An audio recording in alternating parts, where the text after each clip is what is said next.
अभी अभी मैं अपनी फ़्लाइट से वापस आई थी। आज मैं बहुत ही ज़्यादा थक गई थी। मुसलसल 18 घंटे की फ़्लाइट के बाद अब मुझे घर आकर आराम करना नसीब हुआ था। घर आते ही मेरा छोटा बेटा मेरे साथ लिपट गया था, जबकि बड़े बेटे ने एक अफसरदा सी नज़र मुझ पर डाली और दोबारा से वो अपनी वीडियो गेम की तरफ मुतवज्जे हो गया।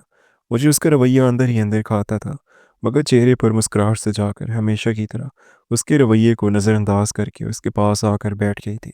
क्या कर रहे हो बेटा? गेम खेल रहा हूँ, उसने मुख्तसर सा जवाब दिया। छोटा बेटा मुसलसल मेरे साथ लिपटे जा रहा था। माँ, आप इतनी देर तक कहाँ थी? मैं आपको बहुत याद कर रहा था। आपको पता है भाई ने मुझे बहुत मारा है। अपने छोटे बेटे अज़दान की बात पर मैंने अरमान को गुस्से से घूरा था। तुम क्यों अपने छोटे भाई को मारते हो? क्यों इसका ख्याल नहीं रखते हो? अगर तुम दोनों एक दूसरे के साथ लड़ते रहोगे तो बाहर के लोगों को भी मौका मिल जाएगा। वो तुम दोनों को फिर तंग करेंगे। दो ही तो भाई हो, इत्तेफाक से रहा करो। अरमान ने मेरी बात सुनी अनसुनी कर दी थी। वो अभी तक गेम की तरफ ही मुतवज्जे था। वो 12 साल का था, हर एक चीज़ को समझता था और हर रवैये को नोट करता था। उसे अपनी ज़िंदगी के खिलाफ पर बहुत ही ज़्यादा रंज होता था। अक्सर वो मुझसे इस कला के बारे में पूछता। माँ, हमारे बाबा कहाँ पर हैं? वो हम लोगों के साथ क्यों नहीं रहते?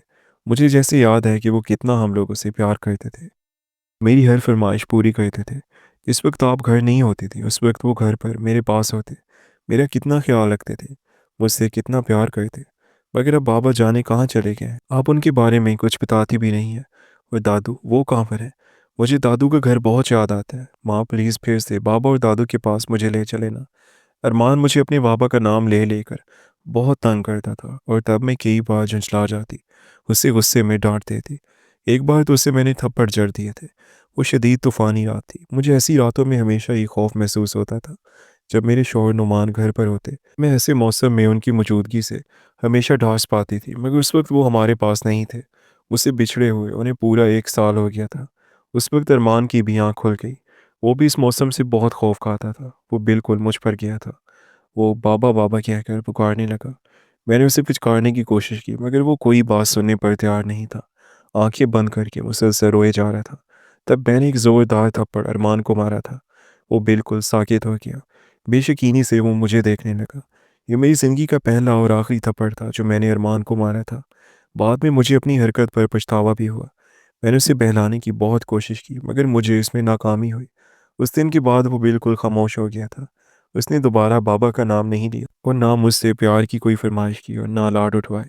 मुझे अंदाज़ा हो गया था कि मेरे इस थप्पड़ ने मेरे बेटे को छोटी सी उम्र में ही बहुत समझदार कर दिया था। वो तो बचपन से ही बहुत ज़हीन था, मेरे रवैये को बिन कहे समझ जाता था। अब क्या हो सकता था? मैं जितना उसे खुद से करीब करने की कोशिश करती, वो इतना ही दूर हो जाता। और फिर जब वो स्कूल में अपनी क्लास के लड़कों को अपने बाप के साथ स्कूल आते जाते देखता, तो वो बिल्कुल ही गुमसुम हो जाता।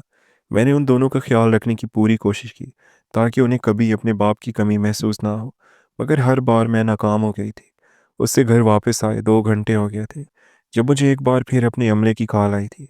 मैडम, आपको वापस आना होगा। अमले की कॉल ने मेरे जहन के सुकून को एक झटके में किरची किरची कर दिया था। फ़ोन की स्क्रीन पर चमकता हुआ एयरलाइन हेडक्वार्टर्स का नाम देखकर मेरा दिल किसी अनजाने खौफ से धड़कने लगा। अभी तो मैंने अपनी वर्दी भी नहीं उतारी थी। अभी तो मेरी आंखों से वो थकन भी नहीं उतरी थी, जो 18 घंटे के तवील सफ़र ने तोहफे में दी थी। मैंने कपकपाते हाथों से फ़ोन कान से लगाया। Hello madam Maryam. दूसरी तरफ से चीफ ऑपरेशंस ऑफिसर की आवाज़ आई, जिसमें गैर मामूली इसतराब था। हमें बहुत अफसोस है कि आपको इस हाल में जहमत दे रहे हैं, लेकिन सूरत हाल काबू से बाहर है। कैप्टन जाहिद, जिन्हें अगली फ़्लाइट ले जानी थी, अचानक दिल की तकलीफ़ के बायस हॉस्पिटल मुंतकिल कर दिए गए हैं। फर्स्ट ऑफिसर हारिस का रास्ते में एक्सीडेंट हो गया है और वो अभी बेहोश है। हमारे पास इस वक्त रेडार पर कोई दूसरा सीनियर पायलट मौजूद नहीं है जो इस हंगामी सूरत हाल में बैनुल अक़वामी परवाज़ संभाल सके। आप हमारी सबसे सीनियर और काबिल पायलट हैं। हमें आपकी ज़रूरत है। मेरा जी चाहा कि मैं चीख कर कहूँ कि मैं इंसान हूँ, मशीन नहीं।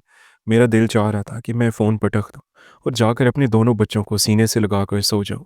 अरमान की वो खामोश निगाहें और अजनान का वो लिपटना मुझे पुकार रहा था। मुझे बहुत दिल चाह रहा था कि आज की रात अपने बच्चों की फरमाइशें पूरी करूं, उन्हें अच्छा खाना खिलाऊं, अरमान की इस खामोशी को तोड़ने की कोशिश करूं जो मेरी एक थप्पड़ ने उसके गिर्द बूंद दी थी।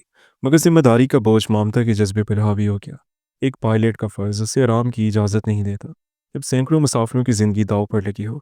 मैंने एक गहरी सांस ली और बोझल कदमों से दोबारा अपने जूते पहने। अरमान ने मुझे दोबारा वर्दी पहनते देखा तो उसकी आंखों में एक अजीब सा दुख लहराया, मगर उसने कुछ भी ना कहा।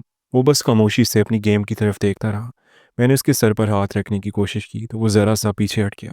उसकी ये वर्दी मुझे थप्पड़ से ज़्यादा तकलीफ दे रही थी। बेटा, मम्मा को जाना होगा, एक इमरजेंसी है, मैंने गुलकीर आवाज़ में कहा, मगर उसने कोई जवाब ना दिया। मैं बोझल दिल के साथ घर से निकल आई, ये सोचे बगैर कि ये रात मेरी ज़िंदगी की सबसे तवील और खौफनाक रात बनने वाली है। एयरपोर्ट पहुंचते ही मुझे फौरी तौर पर ब्रीफिंग रूम ले जाया गया।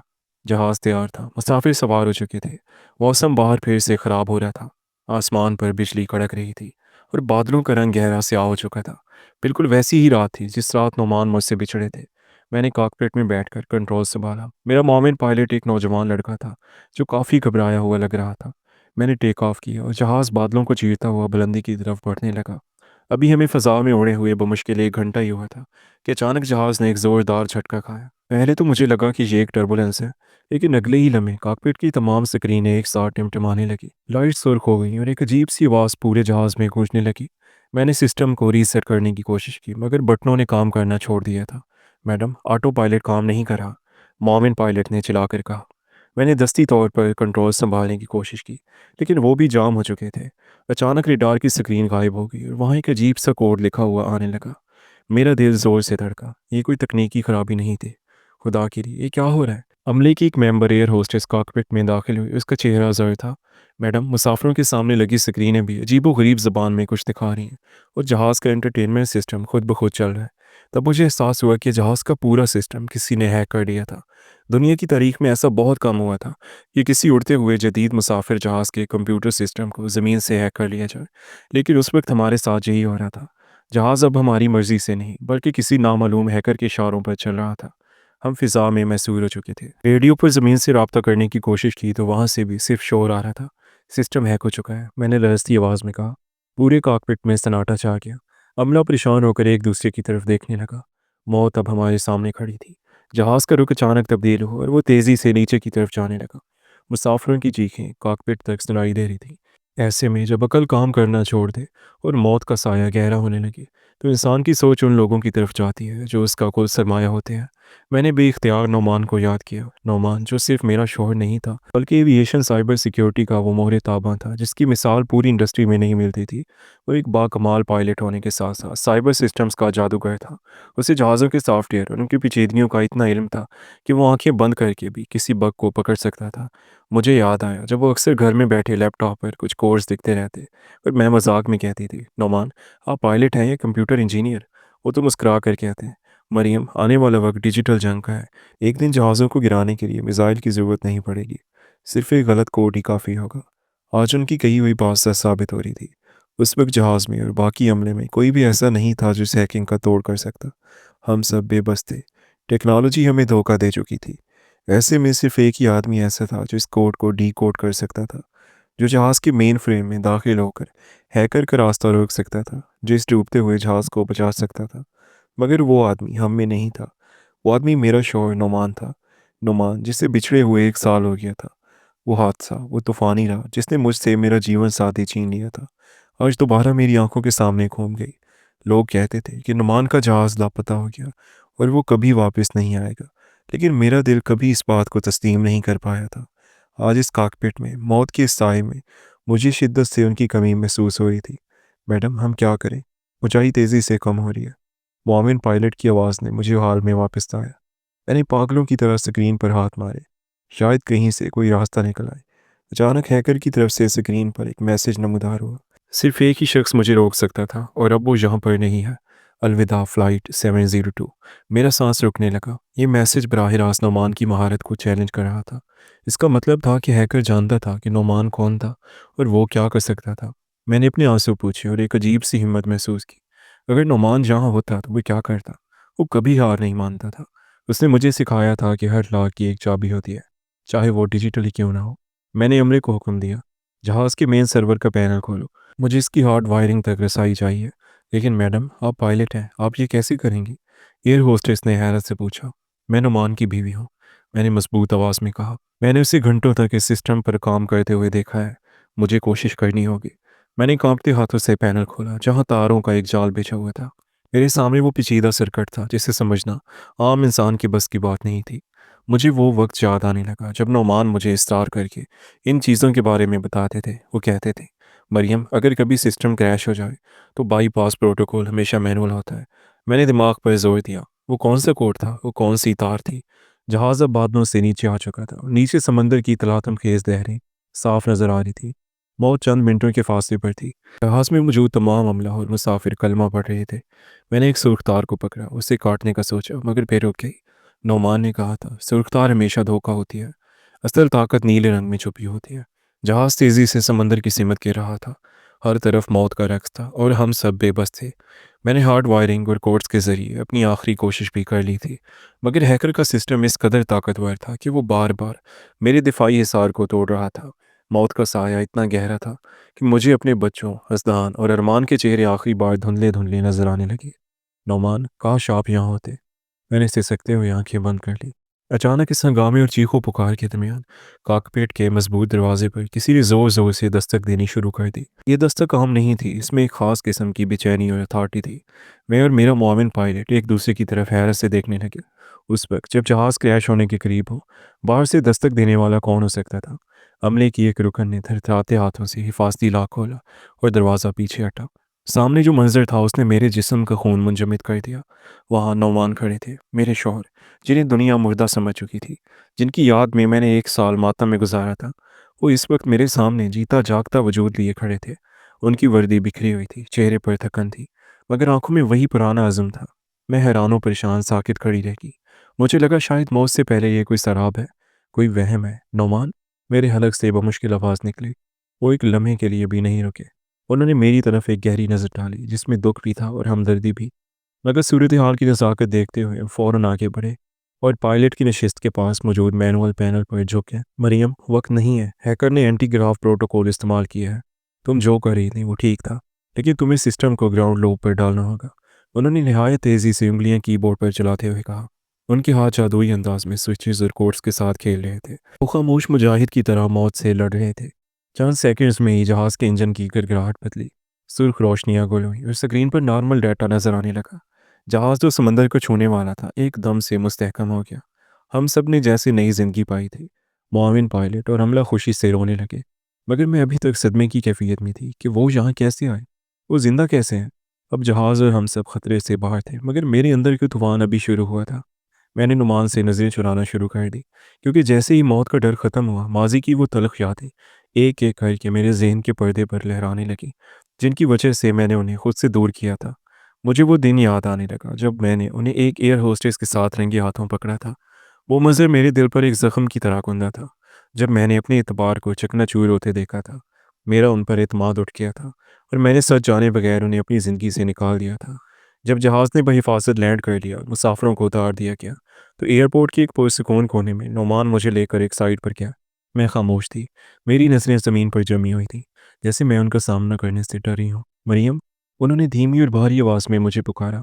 मैं जानता हूँ तुम्हारे जहन में हज़ारों सवाल हैं, और सबसे बड़ा सवाल इस दिन के बारे में है जब तुमने अपनी आंखों से देखा था। मैं खामोश रही, मगर मेरे आंसू मेरी पलकों की पार तोड़ने लगे थे। वो बताने लगे, मरियम, उस दिन तुम्हें बहुत बड़ी गलतफहमी हुई थी। वो एयर होस्टेस सारा खुद मेरे पीछे पड़ी हुई थी। वो मुझसे शादी करना चाहती थी। उसे मालूम था कि मेरी ज़िंदगी सिर्फ तुमसे जुड़ी है। उसने वो सारा ड्रामा जानबूझकर रचाया था, ताकि तुम्हारे और मेरे दरमियान ऐसी गलतफहमी पैदा हो जाए कि तुम मुझे छोड़ दो, और फिर वो मुझे हासिल कर ले। मैं उस वक्त भी उसे समझा रहा था, उसे मना कर रहा था, लेकिन तुमने जिस जाविये से हमें देखा, उसने तुम्हें सच्चाई देखने ही नहीं दी। मैं तुमसे सच्चा प्यार करता था मरियम। मैंने कभी किसी और के बारे में सोचा भी नहीं था। मेरी हिचकियां बन गईं। नौमान ने जारी रखा, तुमने मुझे सच्चाई साबित करने का मौका ही नहीं दिया। तुमने मुझे अपनी ज़िंदगी से बेदखल कर दिया, और मैं इतना टूट गया था कि मैंने खुद को एक ख़तरनाक मिशन के लिए वक्फ कर दिया, जहां मेरी शनाख्त बदल दी गई। वो हादसा जिसमें मेरा जहाज़ गायब हुआ, वो दरअसल एक खुफिया ऑपरेशन का हिस्सा था, जिसके ज़रिए मैं इन लोगों तक पहुंचना चाहता था जो एविएशन सिस्टम को हैक करके मासूम जानों से खेलते हैं। और जो कुछ हुआ वो इसी गिरोह की कार्रवाई थी, और मैं पिछले कई महीनों से उनका पीछा कर रहा था। वो खामोश हुए तो मुझे अपनी रूह तक कांपती हुई महसूस हुई। मैंने सोचा कि एक गलत फहमी की वजह से मेरी ज़िंदगी की तमाम खुशियाँ मुझसे रूठी रहीं। मैंने अपने बच्चों को बाप के साए से महरूम रखा।